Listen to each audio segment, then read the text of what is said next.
Certe ossessioni non nascono all'improvviso, arrivano piano, ti sfiorano, restano e scavano.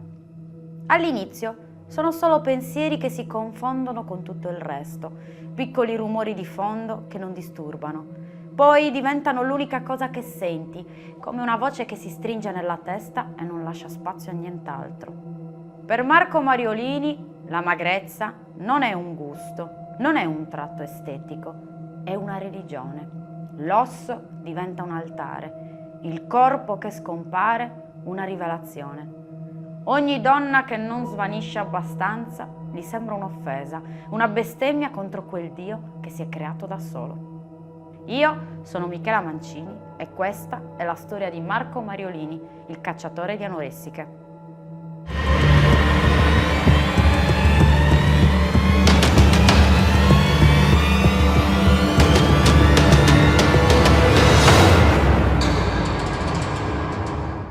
C'è chi si innamora della vita.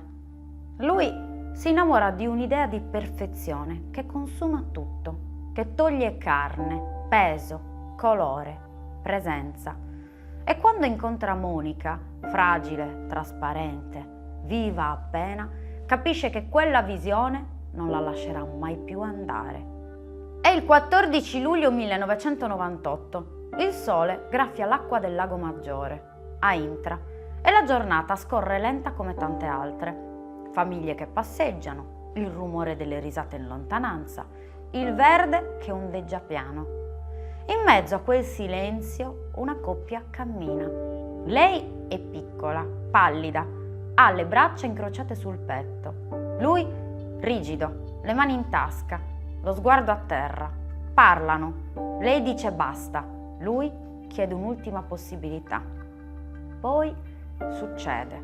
Una lama velocissima e 22 coltellate. Furiose, precise, l'ultima al cuore. Monica Calò, 27 anni, resta distesa sull'erba, supina, immobile. Mariolini non scappa, rimane lì, col coltello a terra, quasi svuotato.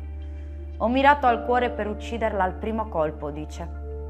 Ma di colpi ne ha dati 22. Per capire quell'atto bisogna tornare indietro, a quella cena. Gennaio 1998. Una trattoria semplice, profumo di casa. Monica e Marco sono seduti uno davanti all'altra. Lei ordina gnocchi al pomodoro, lui niente. Quando il piatto arriva, Monica si irrigidisce. Un tempo era bulimica, ora mangia a fatica, lo stomaco si chiude. Lui la guarda e davanti a tutti esplode. Mi fai schifo, mangia, vacca! La sala ammutolisce. Monica si alza e gli rovescia il piatto addosso. Il sugo rosso scende sulla camicia bianca. Esce correndo. Da quella sera lo lascia. Cambia numero, torna dai genitori. Si nasconde. Lui invece no. La pedina, la supplica, la minaccia e intanto scrive, prepara un libro, una narrazione distorta dove tutto ruota intorno al corpo di Monica. E in quest'ultima pagina, senza saperlo, c'è già anche la sua fine. Monica è nata a Domodossola nel 1971. È una ragazza dolce, educata, sempre con un sorriso che mette pace. Ma dietro quella calma c'è un vuoto che scava. Non si sente mai abbastanza, Monica. Mai abbastanza bella, abbastanza magra, abbastanza giusta. Quando legge quell'annuncio, cerca una donna magrissima, anzi scheletrica, qualcosa la colpisce. Per la prima volta sente che qualcuno desidera esattamente ciò che lei teme di essere. Alza il telefono e chiama. Da quel momento non sarà più libera. Marco Mariolini nasce a Brescia nel 1959.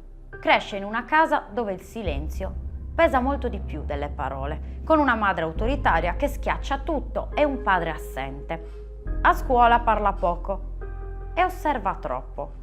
Colleziona riviste mediche, scheletri anatomici, disegni di ossa. A 12 anni ha già deciso: la carne è debolezza, la magrezza è la purezza.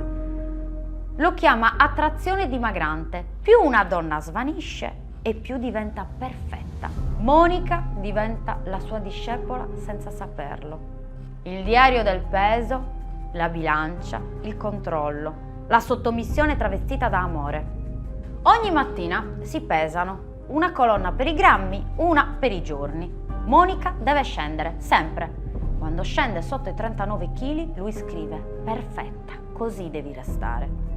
Lei non ha più vita, perde sonno, perde i capelli. Dice che va tutto bene, ma dentro Monica si sta spegnendo. E quando trova il diario e lo legge, la verità arriva come uno schiaffo. Non è amore, è fame, è dominio, è cancellazione. Monica lo lascia. Lui si sbriciola, piange, la implora, minaccia, ricatta. Poi si presenta sotto casa sua, con le mani giunte e lo sguardo disperato. Promette tutto, cambierò, nessun peso, nessuna regola. E lei gli crede. Accetta di vederlo una sola sera, per parlare. Quel sì segnerà la sua ultima notte. Lui guida nel buio, lei sta in silenzio. Lui parla di amore, di ricominciare. Lei scende dall'auto, fa pochi passi e lui la raggiunge. Ha un coltello in tasca. Non è un raptus, è una scelta, fredda, consapevole e definitiva. L'abbraccia e la colpisce. Lei cade, lui la lava, la pettina, la spoglia, la depone tra i rami, come se fosse ancora viva. Poi accende la radio e riparte. Ma da quel momento qualcosa dentro di lui comincia a cedere. Il 9 gennaio del 1998 entra in caserma a Brescia. Si siede e dice: ho ucciso la mia ragazza, l'ho fatto per amore. Racconta tutto come se stesse descrivendo un'opera. Per lui è un delitto estetico, un gesto coerente con la sua idea di perfezione. Il processo è rapido, 30 anni, nessuna attenuante. Marco era lucido, presente, padrone di ogni gesto. In carcere scrive: la bellezza vera è nell'assenza. Nel 2009 pubblica il diario di un uomo peso. Racconta tutto senza un briciolo di rimorso. Dice di averla scolpita col cibo e poi col coltello. La madre di Monica dirà solo: la mia bambina è morta 2 volte. La prima per fame, la seconda per amore. Mariolini è ancora detenuto. La sua scarcerazione è stata respinta nel 2020.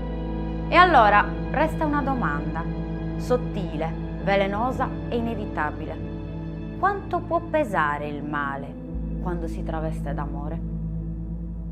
Io sono Michela Mancini e questa è la storia di Marco Mariolini, il cacciatore di anoressiche.